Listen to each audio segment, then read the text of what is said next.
Seja bem-vindo ao curso de leitura poética. Esta é a quarta aula do curso e o tema que abordaremos hoje é o significado do poema. Como esse é um tema bastante amplo, nós os dividimos em duas partes. Nesta primeira parte, você verá nesse vídeo, nós introduziremos o assunto do campo de significação, ok? Que é, digamos, uma introdução aos fundamentos linguísticos da interpretação da linguagem poética. Esse assunto, significado do poema, ele é polêmico, no mínimo controverso, né? Vejamos aí, logo de cara, um exemplo prático no slide a seguir. A situação exibida nesse slide é uma representação cômica, humorística, das discussões e debates sobre toda linguagem poética, toda linguagem não denotativa.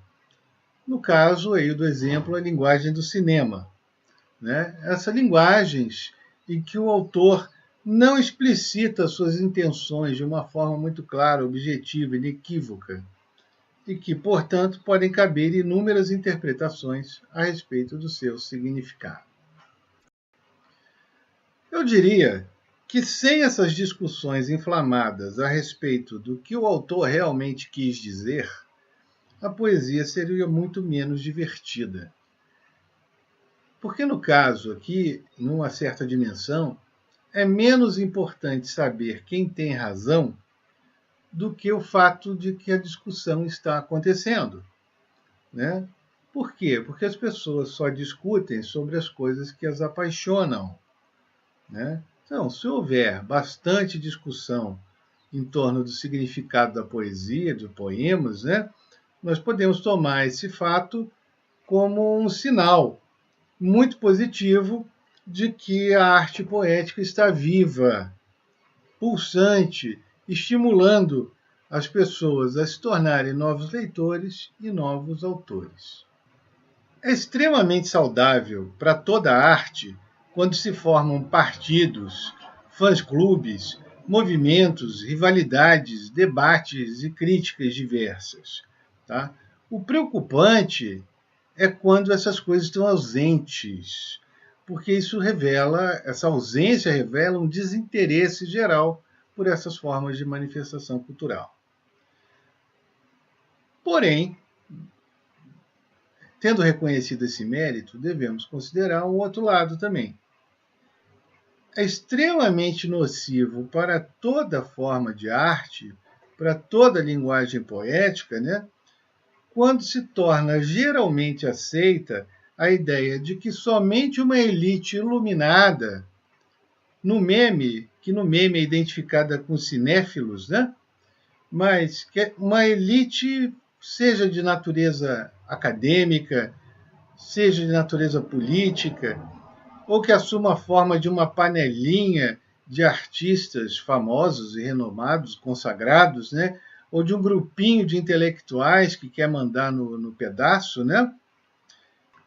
Enfim, quando se torna geralmente aceita a ideia de que somente essa panelinha tem acesso ao verdadeiro significado das obras artísticas, né? Entendidas como inacessíveis a todo mundo, né? Na linguagem do meme, inacessíveis às massas, inacessíveis ao populacho, ou, como diria poética e comicamente o humorista Stanislau Ponte Preta, a plebe ignara. É nessa situação em que você tem o porteiro do conhecimento, o porteiro do verdadeiro sentido da arte, é que ela se torna nociva. Por favor, não me entenda mal. O interesse acadêmico e das elites intelectuais pela produção artística de seu tempo é plenamente justificável e exerce uma série de efeitos positivos ao orientar a discussão para um plano mais elevado do que o da briga de torcidas, né? E também auxilia os artistas a aperfeiçoar o próprio trabalho. Então, contribuição intelectual, contribuição das elites acadêmicas para a arte ela tem um lado muito positivo. Ela não é ruim por ser da elite, não é ruim por ser acadêmica. Não, ela se torna ruim sob determinadas condições. Né? Quando ela se transforma numa espécie de portaria, né? Se transforma numa barreira para acesso das pessoas comuns. Né? Então, o problema começa, então, nas seguintes situações. O monopólio, quando há o monopólio do entendimento. Só pessoas tão inteligentes quanto eu são capazes de entender esse poema.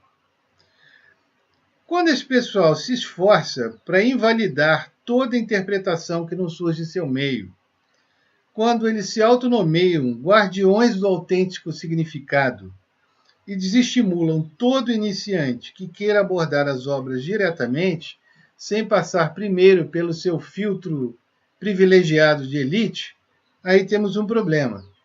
Tá? É comum você ler por aí: ah, não, se você não leu a tese de doutorado do grande fulano de tal, cheio de livros publicados e títulos acadêmicos, ah, então você não pode ler o poema tal, porque senão você não entenderá nada. Alguém precisa tomar coragem e dizer o seguinte: isso é cascata, conversa fiada, mentira. Você pode muito bem ler os poemas que quiser e entendê-los direitinho, sem precisar enxergá-los com os óculos de quem quer que seja. Nem do professor da Alexei, nem do professor fulano de tal, nem do doutor ciclano de tal. Ok? Você deve se sentir sempre à vontade para divergir, para discordar, para entender outra coisa, segundo o seu próprio conhecimento, sua própria experiência. Então, sinta-se à vontade. Você não é obrigado a entender à luz do preconceito ou do conhecimento de quem quer que seja. O segundo problema é quando o mau gosto e a chatice são elevadas a categorias estéticas. Quando esse pessoal tenta estabelecer aquilo que eles gostam como critério de qualidade superior. Ah, então se eu gosto, então tem que ser bom, tem que ser melhor do que o que todo mundo acha. Né? Quando elas tentam impor o próprio mau gosto e a própria chatice como categorias estéticas. Como eu conheço bem essa classe dos cinéfilos, eu posso testemunhar que grande parte deles toma como pressuposto a ideia de que se o filme não for chato, não é bom. Ou seja, só é bom se for chato. Né? Eles também partem do pressuposto que qualquer tentativa de divertir o público, né, é um sinal de inferioridade artística e intelectual do diretor do filme. Então, ele não pode divertir, ele tem que ser uma experiência sofrida, atormentada. Você tem que passar 2 horas ou mais na cadeira do cinema, olhando uma porcaria sem sentir nenhum prazer. Aí o filme é inteligente, é bom. Né? E terceiro, se ele não for ininteligível, então é simplista, é popularesco, ok? Então você tem que ficar 2 horas ou mais sentado no cinema, olhando para a tela, sem se divertir, sem sentir nenhum prazer, tá? Vendo um negócio chato e ininteligível. Aí sim, aí o filme é bom, aí está aprovado. Amor de Deus, né? Esse elogio da chatice, ele parte de um raciocínio canhestro, falacioso e decididamente idiota, que podemos formular nas seguintes palavras. Se o povão gosta, então é ruim. É claro que, como eu já disse, você não deve cair no extremo oposto, que é transformar a ignorância em categoria estética. Nessa vertente inversa, uma obra de arte só é boa se for divertida, se for engraçada, se tiver muita ação, né? Se não tiver muito espaço para reflexão. Né? Se não for facilmente inteligível, é elitista, é coisa de gente chata. Tudo tem que ser em linguagem simples, rasteira, cotidiana, com vocabulário não muito mais complicado do que o dos gibis da Turma da Mônica. Aí antes que alguém critique, o que você tem contra a Turma da Mônica? Eu não tenho nada contra. Maurício de Souza é um gênio, um cara muito bem sucedido, parabéns para ele. Tá? Tem uma história, uma biografia, um histórico de realizações que falam por ele mesmo, já está imortalizado na história do Brasil, etc. e tal. Só que a Turma da Mônica, não podemos nos esquecer, foi concebida para atender a crianças recém-alfabetizadas. Crianças de 6, 7, 8, 9 anos de idade. E é brilhante para essa finalidade. Só que a partir dos 10 anos espera-se que a criança esteja lendo outras coisas mais sofisticadas, até gibis para idades mais avançadas, né? Então, por favor, se você for reduzir toda a literatura, a linguagem do gibi Turma da Mônica, é porque atingimos realmente, chegamos ao ápice da evolução, ou seja, chegamos à idade da pedra, né? Então, o debate estético no Brasil vem se dividindo entre essas duas vertentes burras durante quase um século. Né? De um lado você tem a visão popularesca, né, que eu chamo de populismo cultural, né, que é essa aí de achar que não, tudo tem que ser facinho, tem que ser para o povo, o do povo é que é bom, isso é elitismo. E do outro lado, um discurso elitista, não, se é do povo é ruim, é inferior. Isso é uma burrice sem mais tamanho, né? E que tem um efeito nefasto sobre a cultura, né? Porque, afinal de contas, grupinhos e panelinhas de intelectuais e de artistas, eles não são capazes de criar um mercado de massas, um mercado grande bastante para alimentar uma indústria editorial e incentivar o surgimento de novos autores. Tá? Esse bate-boca sem sentido acaba intimidando as pessoas comuns, tá? Porque elas se sentem não autorizadas a participar. Elas não se sentem, mas de onde está saindo essa informação toda? Né? Então, já que isso não é para mim, né? Não posso nem dar uma opinião sem que alguém faça cara feia, aí eu acabo deixando para lá. O problema é que, infelizmente, para todos os envolvidos, são as pessoas comuns as compradoras potenciais de livros de poesia. A maioria das pessoas comuns acaba preferindo gastar dinheiro que poderia gastar num livro, ou em vários livros, num smartphone. Simplesmente porque o smartphone, ele pelo menos vem com um manual de instruções. Né? Poesia não vem, ninguém te explica como fazer, fica só fazendo cara feia, só dizendo eu tenho a interpretação correta de um lado e de outro, não, isso aí é tudo besteira, é elitismo. E a pessoa comum olha para um lado, olha para o outro e diz, vão pastar e acabam se desinteressando pela poesia. Né? Devemos lembrar do óbvio, que sem leitores de poesia, não há livros de poesia. Sem livros de poesia, não há poetas. Sem poetas, desaparece a poesia, a produção poética do país. Então, é chegada a hora de começarmos a respeitar os leitores e a nos comunicar com os leitores, em vez de optar por uma dessas duas formas de menosprezo. Porque você tem um menosprezo elitista, né? Ele diz, não, você não é capaz de entender, você não atingiu o meu nível inatingível aqui no Olimpo, onde eu me encontro, né? Junto com os outros deuses da academia ou da intelectualidade. Né? Assim, E do outro lado tem, não, você não é capaz de entender, isso é besteira.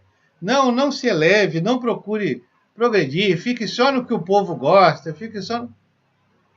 Isso também está menosprezando a tua capacidade de se interessar por formas artísticas, por linguagens, por obras que fazem parte da história da tua civilização. Então não pode ser nenhuma coisa nem outra, né? Precisamos então dialogar com esse leitor potencial, entender as formas de nos comunicar com eles, né? E procurar atender, despertar e atender essa demanda por uma elevação do próprio nível intelectual, do próprio nível de apreciação, sem ser menosprezado durante toda a trajetória. Porque ninguém pula da Turma da Mônica para os Lusíadas. Há uma série de estágios intermediários até você chegar lá. Ninguém sai da alfabetização para produzir literatura. Não, você tem etapas, né? Ninguém sai da tabuada direto para a matemática avançada.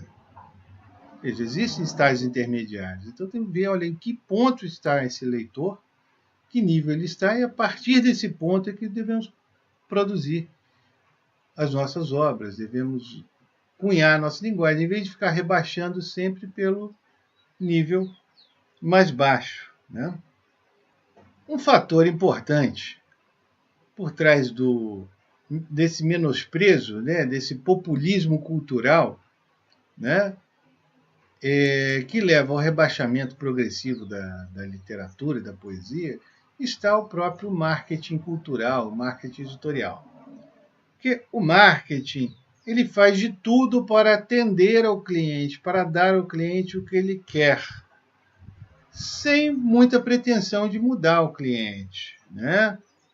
Sem pretender contribuir que ele se torne um cliente melhor, um cliente mais sofisticado, um cliente mais exigente, né? O marketing, ele oferece o que o cliente demanda, não o que o cliente poderia vir a querer caso viesse a educar-se. Ora, uma das funções da poesia, do poeta, é justamente educar o leitor, elevar continuamente os padrões de uso do idioma, para que se disseminem sobre as formas, sobre as outras formas de uso da linguagem e cheguem até, em última instância, até a linguagem falada, né? Elas descem cascata aí da poesia para o romance, para os contos, para as crônicas, para os textos de jornais, para os textos acadêmicos e cheguem até a linguagem cotidiana. A ideia é essa, a ideia da poesia é elevar o nível. Então, o marketing editorial, e por extensão todo o marketing cultural, tem um efeito funesto sobre os leitores e consumidores de cultura, porque de cara ele abre mão desse objetivo. Isso tem razão de ser, isso não é uma conspiração, não, tem razão de ser. Eu já trabalhei com vendas, e se você já trabalhou com vendas, se você conhece alguém que trabalhou com vendas, pode testemunhar tranquilamente que o melhor dos mundos para o vendedor, né, é tirar o pedido, é ver o que o cliente quer, tirar o pedido e pegar a comissão e boa noite. Faturamento garantido. O cliente quer isso aqui, então dou o que ele quer, pronto. Né? É muito mais barato, muito mais lucrativo, dá muito mais retorno você simplesmente tirar pedido do que você ficar tentando converter o cliente a comprar uma coisa que ele ainda não sabe se ele quer ou se um dia ele desejará. Tá? Quanto menos explicações o vendedor precisa dar, mais fácil vender. Precisou explicar, as vendas caem assim, ó, verticalmente. Tá? O problema é que, se isso é bom para produtos industrializados, na esfera cultural essa atitude é mortal. Porque, para atender aos desejos dos clientes de cultura, você precisa tomar o nível atual, o nível cultural atual desses clientes como padrão máximo de qualidade para seus produtos, né? Então, por exemplo, os autores, a editora, ela vai pedir aos autores que limitem o número de palavras diferentes que elas usam nos livros. Olha, assim está muito complicado. Os leitores vão ter que parar toda hora para olhar no dicionário, e toda vez que para, reduz o número de leitores. Então não vai ser um sucesso, não vai vender seu livro, vai ficar como chato.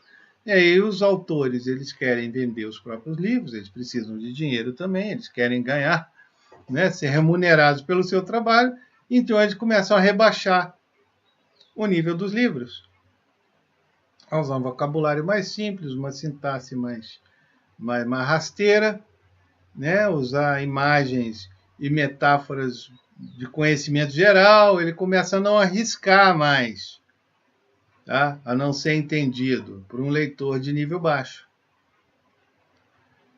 Tá? Porque, afinal de contas,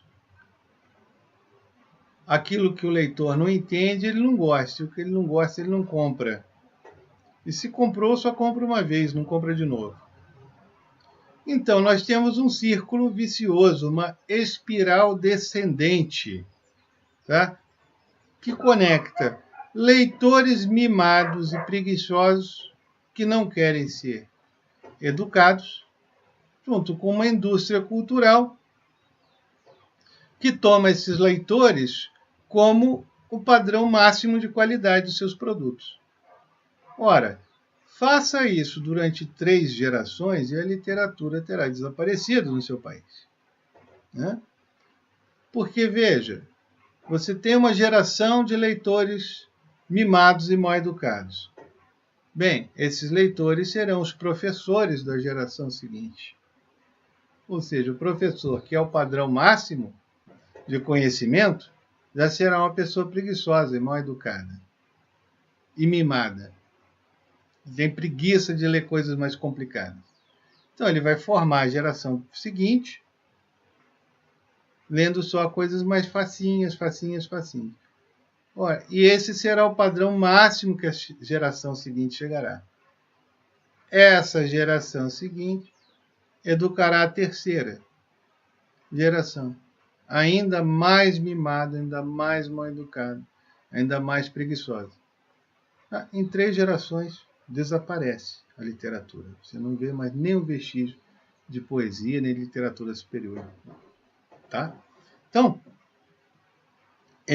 essa é uma espiral descendente, funesta, nefasta, que, se perdurar, não vai deixar sobrar ninguém que seja capaz de ler qualquer coisa mais complexa que Turma da Mônica. No fim das contas, todos nós ficaremos ali no nível da pós-alfabetização. Até os maiores intelectuais não conseguirão ler nada, né? E nada mais complexo do que um gibi ou uma poesia que não seja mais do que música pop, letras de música pop, né? Então, entre o elitismo patrocinado por gente que procura apenas se autoafirmar, né, usando jargão e citações de obras e autores para posar de grande guardião do verdadeiro sentido, tá? E aquele populismo cultural mais rasteiro que leva as pessoas a não se aperfeiçoarem nunca, né? Esse é aquela turma dos garotos perdidos, né, da história do Pinóquio, né?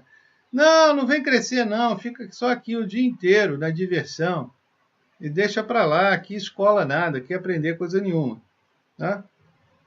Então, esse populismo cultural leva a cultura pelo ralo abaixo, tá? Então, entre esses 2 extremos, né, nós estamos advogando uma terceira coisa totalmente diferente.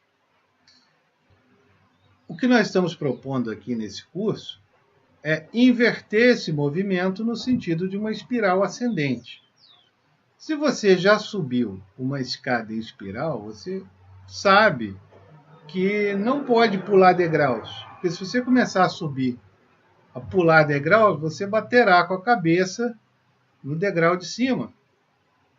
Então você tem que subir um degrauzinho de cada vez. Então, foram 2, 3, 4 gerações de decadência. Não recuperaremos, tá? Não recuperaremos a cultura, o nível de 40 anos atrás em um ano. Precisaremos aí de 10, 20, 30, 40 anos para chegar ao ponto que estávamos.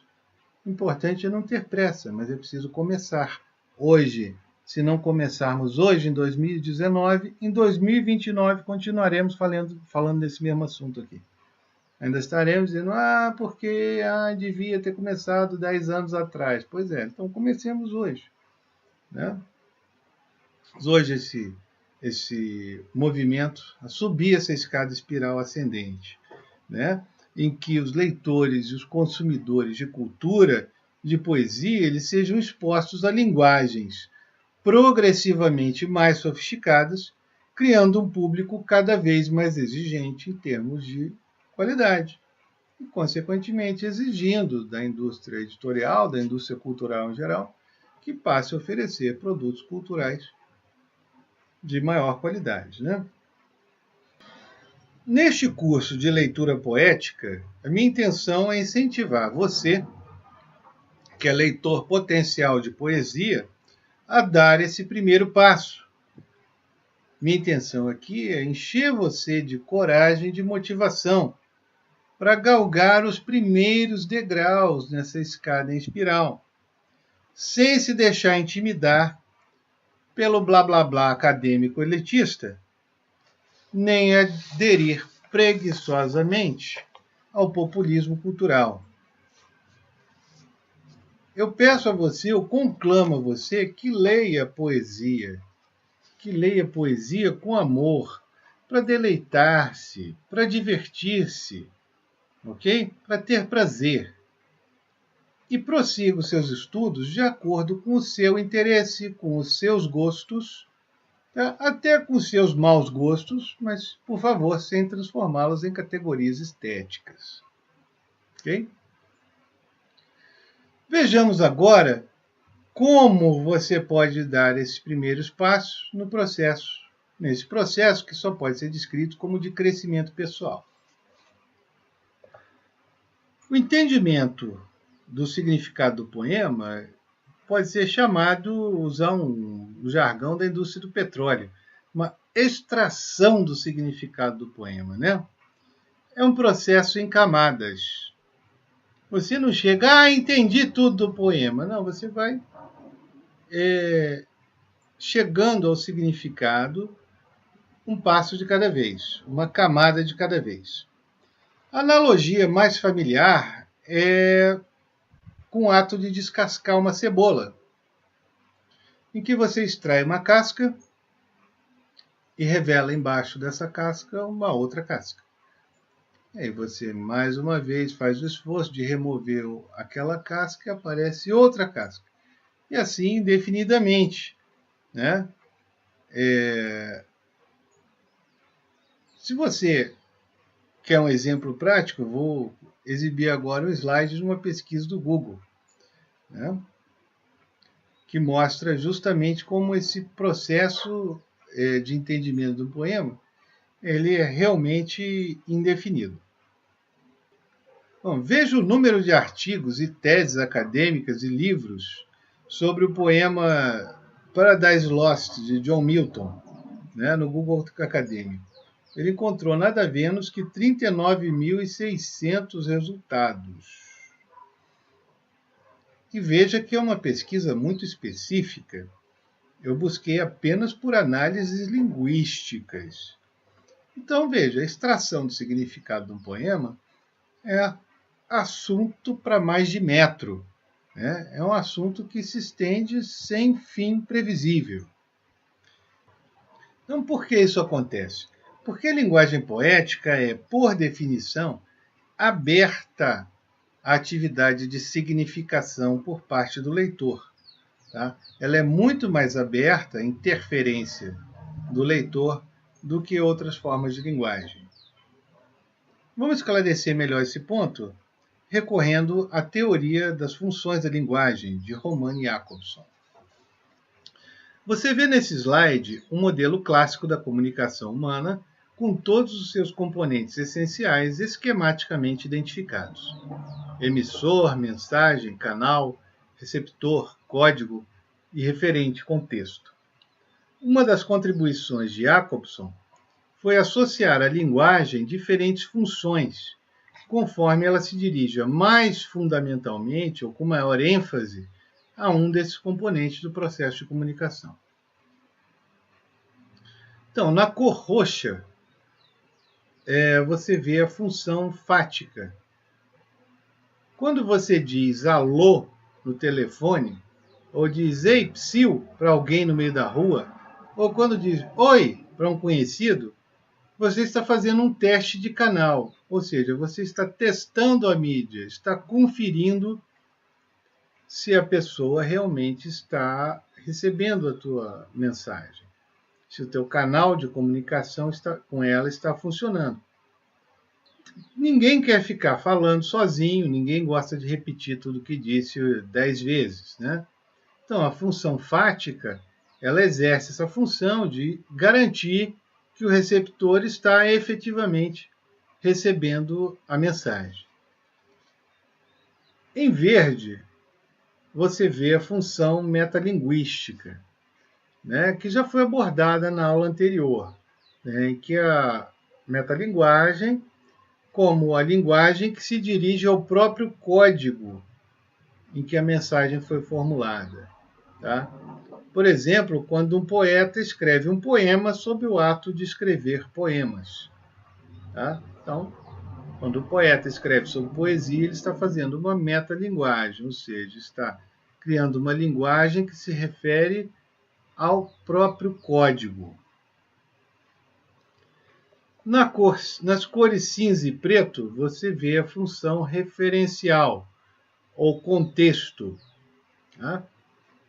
Na função referencial, o objeto da linguagem é externo ao processo de comunicação. Veja como o conjunto ele envolve a comunicação. Tá? Ou seja, você está usando a linguagem para se referir a algum aspecto que não tem relação nenhuma com o próprio processo de comunicação. Tá?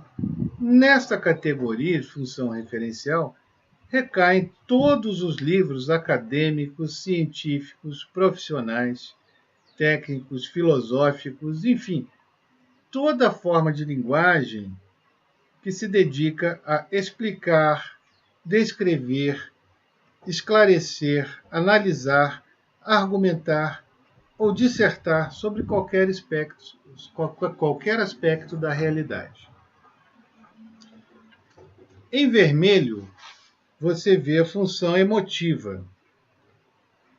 Quando a linguagem é centrada na pessoa do próprio emissor, quando a mensagem fala apenas dos dramas, das dores e sofrimentos, ou das alegrias, sucessos e conquistas do emissor, temos uma linguagem essencialmente narcisista, né, referente à própria pessoa que fala. E o Roman Jakobson diz que essa linguagem exerce uma função emotiva. Então, toda a narração em primeira pessoa, os diários, os romances epistolares, os blogs, né, os poemas muito centrados na pessoa do poeta e em seus sentimentos, por exemplo, Minha Alma é Triste, de Casimiro de Abreu, ou O Corvo, de Edgar Allan Poe, né, são exemplos da função emotiva da linguagem no entender de Roman Jakobson. Na cor azul, você vê a função conativa, né, que é a função oposta à função emotiva, porque ela é inteiramente centrada na figura do receptor. Tá? Então, você tem a linguagem publicitária, que fala você, você, você, você, você, e quase nunca diz eu, exceto em anúncios institucionais que são chatíssimos e ninguém gosta de ler, porque ficam só falando nós do governo, nossa empresa, e todo mundo detesta isso, fica falando de si mesmo, né? Então, a publicidade quer ser principalmente conativa, ou seja, referir-se ao receptor e às suas necessidades. Mas não só a publicidade, né? A literatura motivacional, a literatura de autoajuda, os livros educativos, os livros didáticos, os manifestos políticos, especialmente aqueles que conclamam a ação, as obras religiosas e místicas, né? Entre outras, né? Eles, em geral, recorrem muito extensamente à função conativa da linguagem. Um exemplo extremado de função conativa da linguagem é o livro chamado Escuta Zé Ninguém, do psicanalista Wilhelm Reich, em que ele gasta umas 100 páginas para xingar o leitor de tudo que é nome que você imaginar, né? Ele descarrega sobre o leitor todas as frustrações da vida dele. Então, se você tiver estômago, né, para ler esse exemplo radical de função conativa, fique à vontade. Finalmente, chegamos à função poética, identificada no gráfico pela cor laranja, né? Segundo Jacobson, ela é fundamentalmente centrada sobre a linguagem em si mesma, sobre a própria mensagem. Tá? Então, a linguagem poética ela é centrada sobre a própria forma, sobre a significação, ela é voltada demais para a formulação, inclusive a aparência visual, como vimos, e pela sonoridade da mensagem, né? E tudo isso não é imediatamente absorvível pelo receptor, de modo que ela requer um esforço de decifração. O receptor precisa dar um passo atrás, sair da sua confortável posição de ouvinte ou leitor passivo, tá? Que está ali apenas em busca de diversão fácil ou informação simples, né? Para apreciar o conjunto da forma e extrair o sentido, o verdadeiro significado, ou os verdadeiros significados, como veremos, do conteúdo do poema. Okay? Então, usando uma outra analogia vegetal, nós já falamos em cebola, né? Nós podemos dizer que um poeta ele entrega ao leitor uma laranja e diz ao leitor o seguinte: tem suco aí. Agora, o trabalho de descascar, cortar e extrair o suco é todo do receptor, é todo do leitor. Essa é a diversão da poesia. Esse é o desafio que o poeta impõe aos seus leitores. É que eles extraiam o significado, eles entregam uma forma bonita, perfeita. Né? Imagine uma laranja inteira, íntegra, com a casca, cabinho, folhinha. Né? Aquela coisa bonita, reluzente, assim, que fica linda num comercial de TV. É isso que o poeta entrega a você. Ele não te entrega o suco em caixinha. Quem faz isso é televisão. Quem faz isso é gibi da Turma da Mônica. Tá? Tá te entregando é seriadinho da Netflix. Esses filminhos, né? Ele te entrega o suco em caixinha. Entrega tudo pronto, mastigado para você. Não, a linguagem poética, ela exige que você, enfim, examine aquela unidade belíssima, né? Aquela laranja linda, reluzente, brilhante, e descubra como chegar até o sabor que está dentro dela, como chegar até o seu suco. Neste slide, nós comparamos a linguagem poética, tá? A função poética da linguagem com a função referencial. A linguagem referencial ela é feita, é produzida para ser entendida. Quanto mais simples, objetiva e inequívoca, melhor. Já a linguagem poética, ela é bastante diferente. Primeiro, ela permite graus variáveis de complicação gratuita. O poeta às vezes complica a linguagem só para ficar bonito. Ah, não, é assim, ficou mais enrolado. Ah, mas ficou bem mais bonito, né? Então, esse é uma possibilidade oferecida pela linguagem poética. Segundo, a linguagem poética também pode ser fortemente subjetiva, a ponto de confundir-se com a função emotiva. Tá? Algo que é extremamente comum entre os poetas românticos. Né? Eles misturam a linguagem poética com a expressão daquilo que vai dentro deles, os sentimentos e tal, fazem uma maçaroca danada. Às vezes fica lindo, às vezes fica ridículo, mas não importa, né? A linguagem poética permite isso, permite que você aplique diferentes graus de subjetividade. Finalmente, a linguagem poética também possibilita o recurso praticamente ilimitado à ambiguidade, aos múltiplos sentidos, né, que chamamos de polissemia, a recursos como a sinestesia, o absurdo, o ilógico, o contraditório, o ridículo, o sem nexo e assim por diante. Okay? Então, observe como no esquema de Jacobson a função poética está à frente, adiante do emissor, tá? E antes do receptor. Né? Mas o fato de que ela está à frente do emissor significa o seguinte, que nem todo poema é autorreferente e que, ao contrário do que você poderia imaginar, nem mesmo o próprio poeta pode estar seguro quanto ao significado do poema que ele mesmo escreveu. Ele pode escrever e depois ficar olhando. Mas, pô, ficou lindo, mas o que eu quis dizer com isso aí? Isso não é incomum, não. Tá? Sendo incomum, aparece inclusive entrevistas, né, em que eles dizem claramente, com todas as letras, que deixam o significado de suas obras em aberto para a interpretação por parte dos leitores. Ele deixa um espaço ali. A linguagem poética permite isso, que o leitor ele crie o sentido enquanto lê.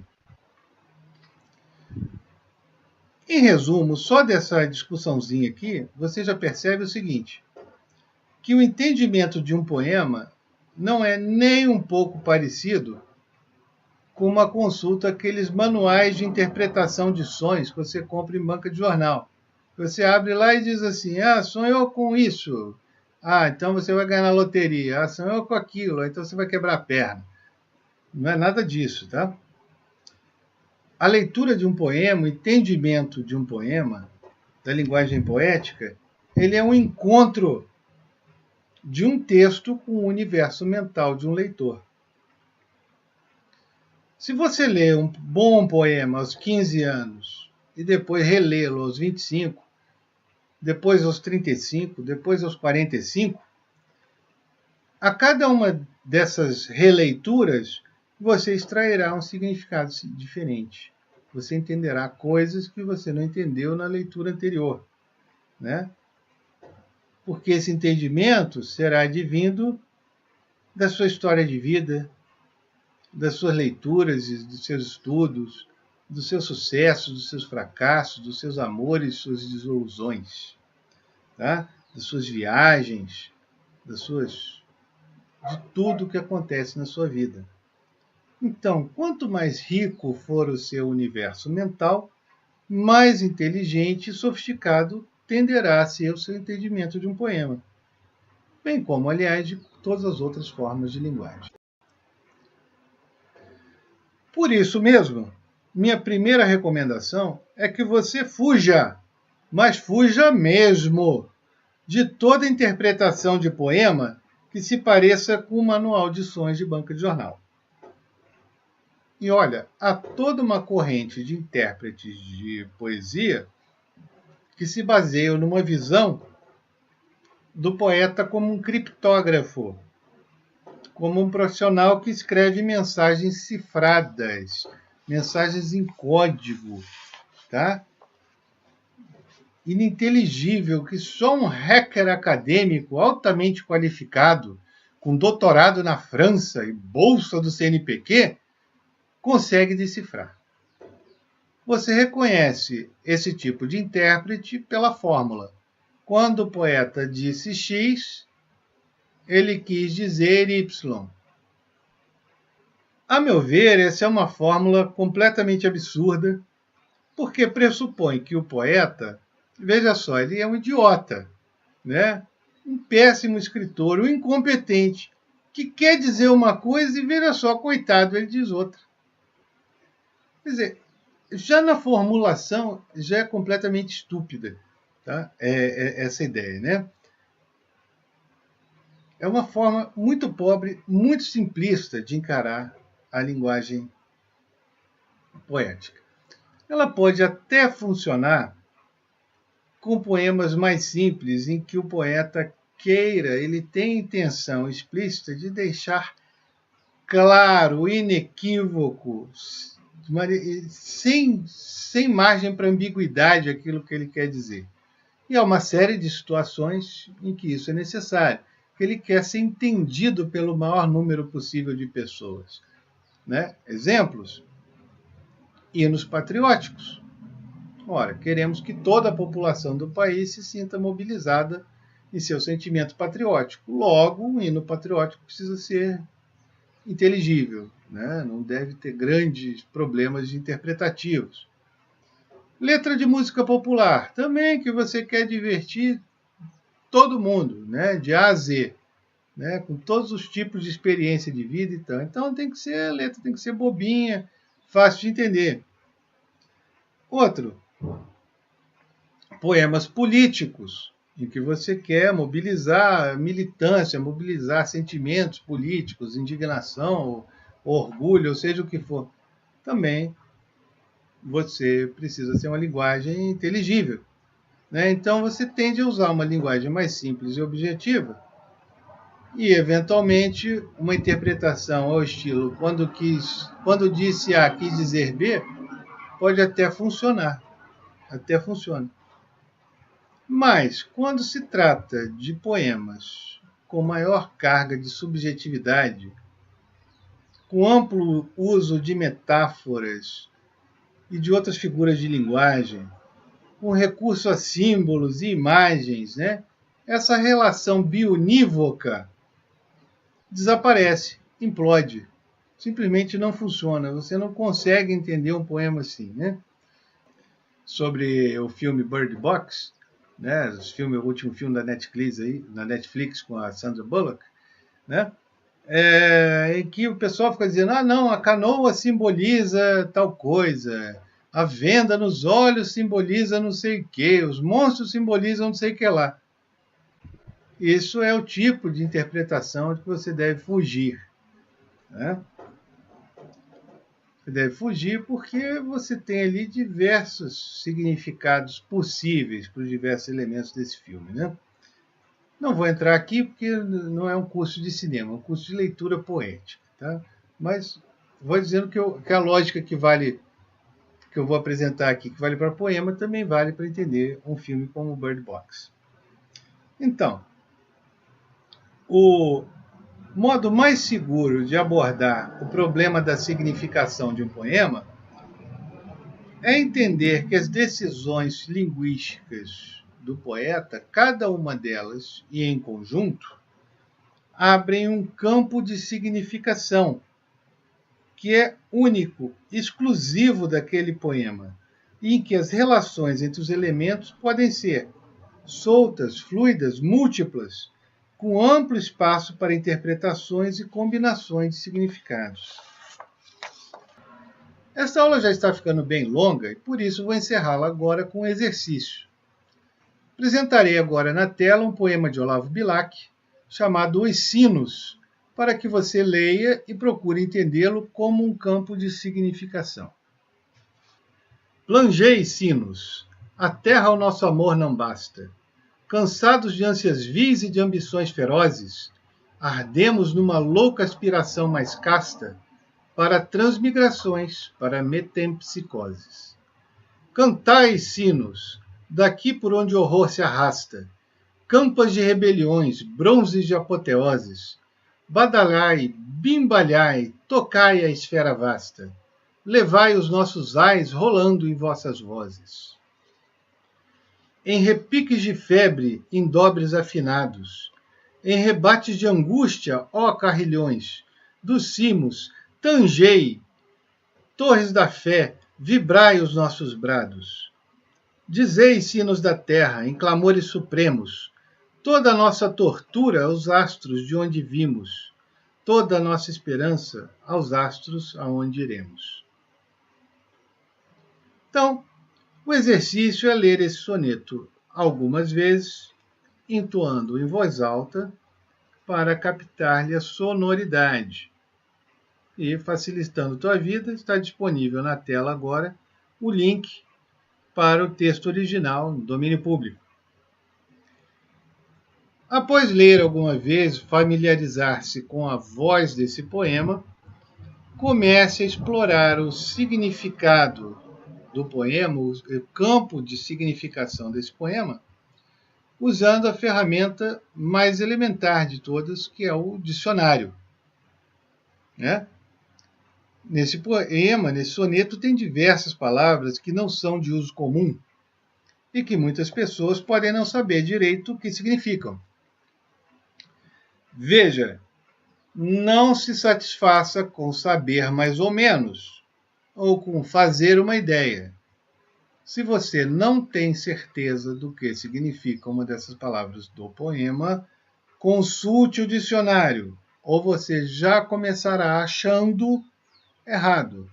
Começará com um achismo totalmente equivocado sobre o poema, e aí não pode acusar ninguém de elitismo, tá? Porque você nem disposição para consultar um dicionário, amigo, né?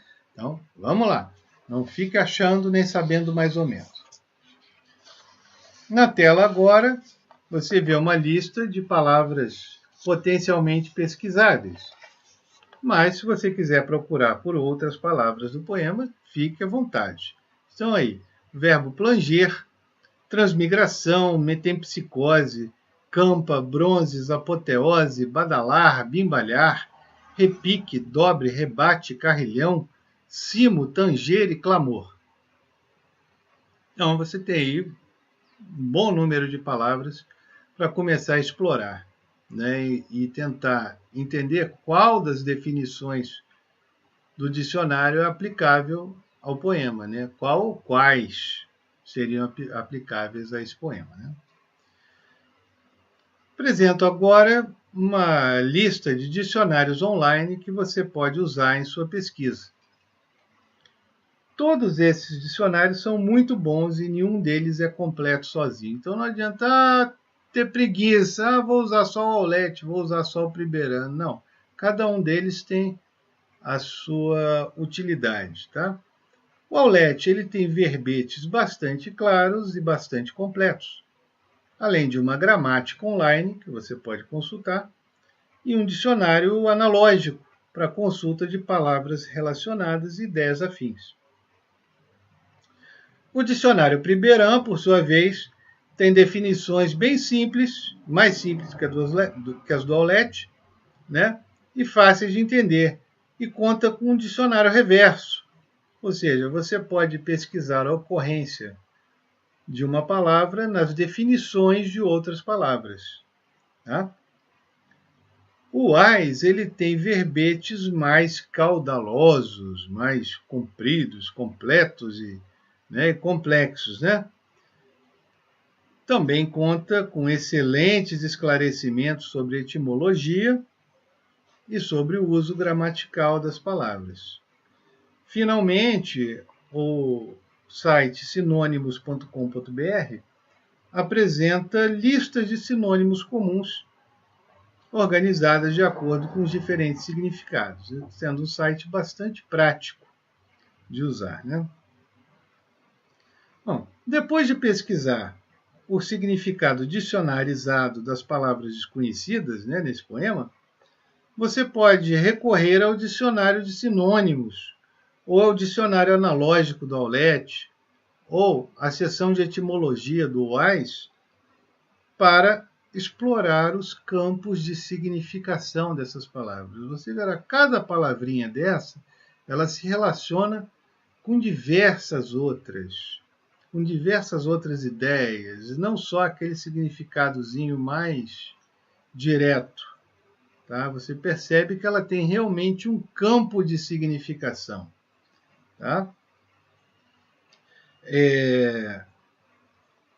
Depois que você fizer esse exercício simples sobre esse soneto do Olavo Bilac, você perceberá rapidamente o que significa um campo de significação. Quer dizer, uma constelação de ideias que estão associadas a uma simples palavra. Tá? Como um poema é composto de diversas palavras, né, cada uma delas tem o seu próprio campo de significação, o campo de significação de um poema se torna extremamente vasto. Né? Pode se tornar extremamente vasto. Está sujeito, um único soneto, a ficar sujeito a discussões que se estendem aí por séculos. Né? Então, o campo de significação, você entenderá bem, né, depois desse exercício, que ele é um conjunto de possibilidades de sentido, de possibilidades de significado, que é gerado pelas decisões linguísticas do poeta, a começar pela escolha das palavras, que é a primeira que nós estamos vendo aqui, né?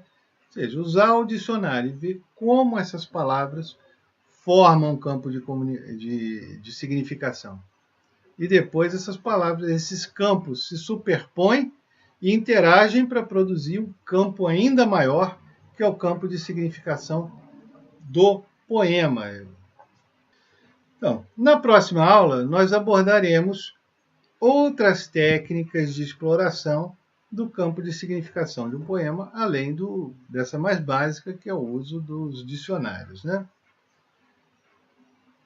Me despeço pedindo a você que, se você chegou até aqui e achou útil os conceitos que eu abordei nessa aula e acha que mais pessoas, mais brasileiros, deveriam ter acesso a esses conceitos, a essas discussões que eu trouxe aqui, eu peço então que você clique em gostei no YouTube, que isso ajuda a aumentar o alcance dos vídeos, né? E compartilhe para seus amigos nas suas redes sociais, no seu Facebook, Twitter, Instagram, onde mais você achar que deve. Para entrar em contato, logo a seguir disponibilizarei um slide com o meu site do curso online de redação, meu site de poemas e o endereço de e-mail e meu perfil no Facebook. Né? Então, fique com Deus e até a próxima.